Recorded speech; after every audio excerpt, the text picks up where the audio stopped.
Good morning. Amo na ning itsura sa sang aton nga 947 variety nga gin-applyan naton last week sang herbicide ang Duron 240. So ari ang itsura niya sang mga hilamon nagkalamatay. So gigaan naton 1 week para mag-epekto gid mayad ang aton nga herbicide. So kita ta tinlo nga gi. So this time nag-apply na kita sang aton fertilizer ari. Ang aton abono. So ini nga agi wala ini gin sang arado kay naka-trash file ini. Ini nga side. So ara lang sa alternate nga ruwang. Amo nang may agi sang arado. Amo nang na-clear sang trashing. Tapos ari ang aton gin-filean sang aton nga trash. Which is subong dunot naman. Dunot na kag serbisya mulching. So wala may nakalusot ang gagmay nga mga hilamon.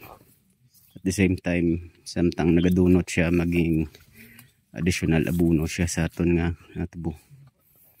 So muna siya subong. Good thing kay sabay sa aton ang or naghatag pabor sa aton ang panahon. Nagbutlak ang adlaw. Couple of days ago perti ang inulan.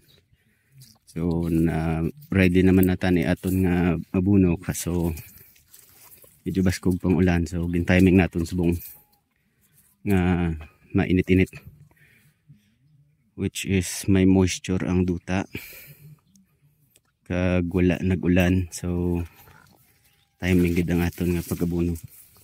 Pasundan naton ini sandig para ma-sureball tagid nga hindi ma-wash out in case mag-abot ang ulan kay paliwat-liwat ang ulan or pabago-bago.